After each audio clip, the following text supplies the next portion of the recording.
Welcome to another episode of the Pennsylvania Historical Markers series.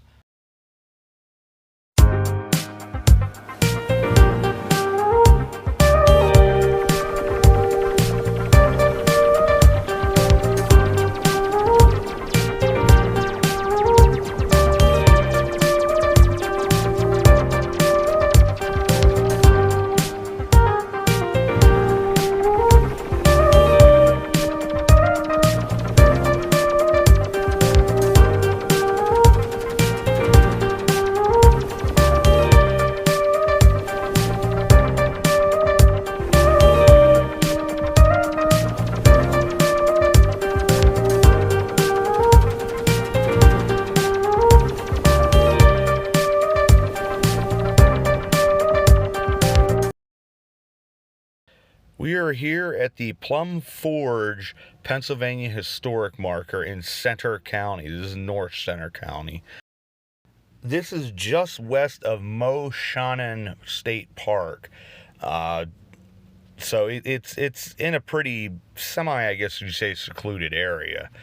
About 6/10 miles north are the remains of the forge built by Dr. John Plumbe in 1828. Here, blooms were made from pig iron, carried from the Bald Eagle Valley by mule. Cost of handling products and hauling products to the Pennsylvania Canal caused the forge to close in 1842. So a couple things of note that I'm going to say here. They call this a forge. We'll go a little more. There's not a whole lot of details about this forge/furnace. They talk about blooms. We'll go into what that is as well. It is one of those things that I sort of, I don't know. Like, there's not enough information out there, because we talked about the differences between forges and furnaces. Furnaces, for instance, we visited Swatara Iron Furnace. We visited Manada Furnace. That's where they took sort of the iron in its natural raw state, melted it out, and made what's called pig iron. Because once again, they use gravity for when it went into the liquid form of iron.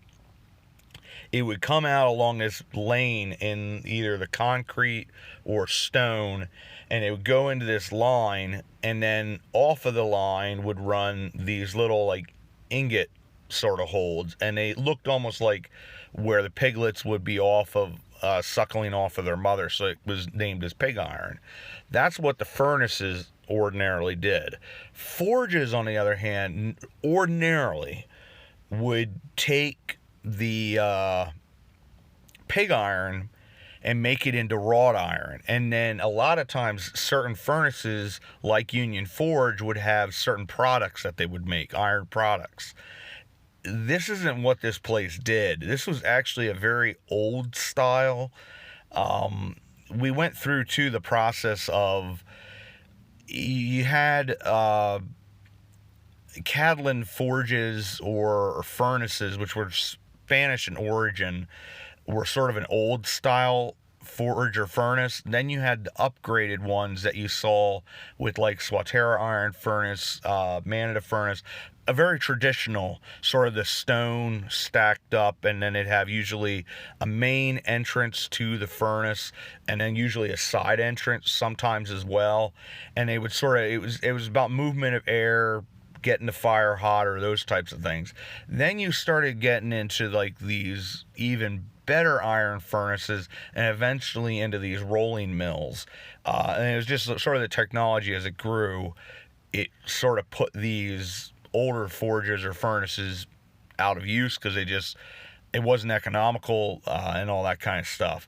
So my understanding of this particular forge, the Plumbe Forge, is that it was an old style where they made what's called bloom. Now, the difference between, like, pig iron and bloom is like, also they call it like sponge iron. So think of a sponge where it's not a solid thing. It's holy, it's got air pockets. That's basically what this was. So it's basically a furnace that did not get hot enough to get all the impurities out. And what would happen is they would take this bloom and they'd send it to other furnaces or forges. They would get the impurities out, and ultimately it would become pig iron and then eventually go on to wrought iron. I'm really not sure why they did this and why it's necessarily called a forge, because from what I've been able to read and ascertain, they really didn't create anything beyond it was basically a bloomery. And I think in a way they really caused themselves a lot of problems. We talked about before as well, in this time period from say the mid 1700s to the mid 1800s, you couldn't go a stone's throw without finding some kind of furnace or forge or kiln. They were everywhere. And in this particular Plumbe Forge, there's not really anything left of it. I mean, there might be some foundation material. It's in worse shape, in other words, than Man at a Furnace that we went and visited earlier, where that's pretty much fallen apart, but at least the general structure's there. There's nothing, doesn't even sound like the general structure's there either. So really, it sounds like what happened, they would use the Pennsylvania Canal, and eventually, I guess, scheduling-wise or whatever it was, they couldn't get enough of a definitive schedule to be able to get their product out. They could make it, but I think as well, not a whole lot of people wanted to bloom. It was more efficient to get the pig iron and then forge off of that instead of having to go through the process of taking the bloom and making it into pig iron. So I think that was a causality of their ultimate going out of business. The other thing I learned is this John Plumbe got together with a man of the last name of Phillips, which I believe he was the founder of Phillipsburg, Pennsylvania. It was a really, really neat town out there beyond State College in Center County. And they tried to get local investors to make a new railroad that would basically, its main purpose was they wanted to expand the forge, update it, upgrade it, and they just never got to that stage because they couldn't find local investors for this railroad, because the canal for them, for what their needs were, wasn't dependable to be able to build that business. So ultimately, like I said, by 1842, it wasn't profitable. They were just going under and just gave up ultimately. And I believe John Plumbe ultimately went out west, whereas Phillips went, I think, back east somewhere to where his original hometown.